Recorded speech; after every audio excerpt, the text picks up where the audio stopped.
Europe 1. Plus de manifestants donc, mais aussi davantage de tensions en cette 9e journée de manifestation.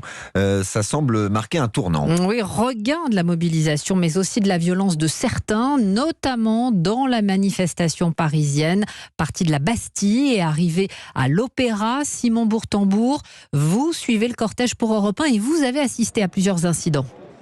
Oui, des affrontements il y a encore quelques minutes sur la place de l'Opéra. De gaz lacrymogène, charge annoncée par des coups de sifflet.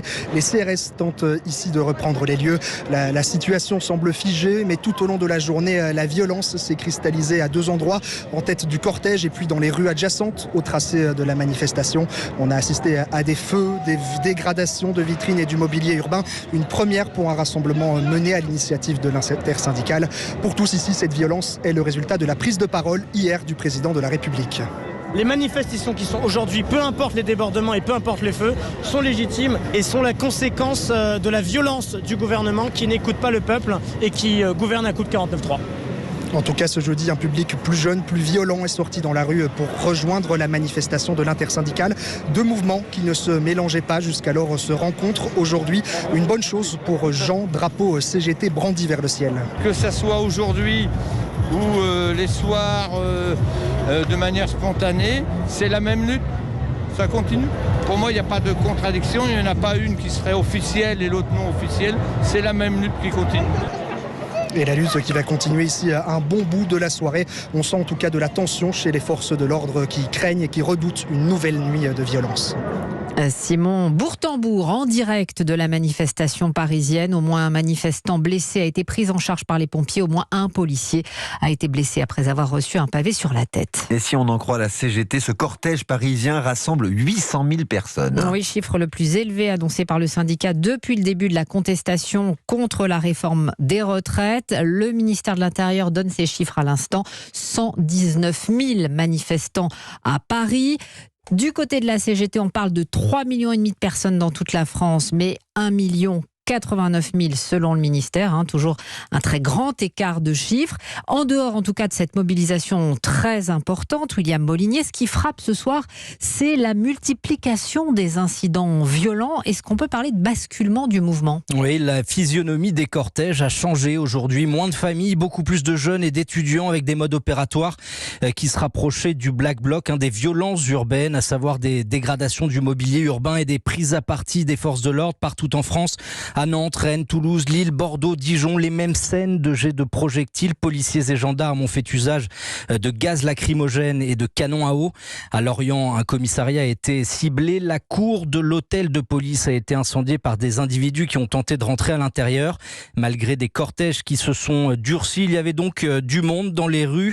Et ce soir, tous les yeux sont tournés vers la capitale, précisément la place de l'Opéra. 1300 éléments violents ont été comptabilisés dans le cortège parisien. 26 personnes interpellées.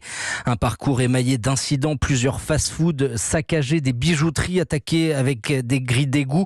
Le bilan humain risque lui aussi d'être élevé. On nous parle d'une dizaine de forces de l'ordre blessées aujourd'hui à Paris. Au moins l'un d'entre eux a brièvement perdu connaissance. Ses jours ne sont pas en danger, mais il a été transporté en urgence à l'hôpital. William Molinier, Paris n'est évidemment pas la seule ville touchée par les débordements. Dans l'Ouest, des heurts ont opposé des manifestants aux forces de l'ordre à Nantes, où le tribunal administratif a été pris pour cible, à Rennes ou encore à Lorient, où c'est le commissariat qui a été caillassé.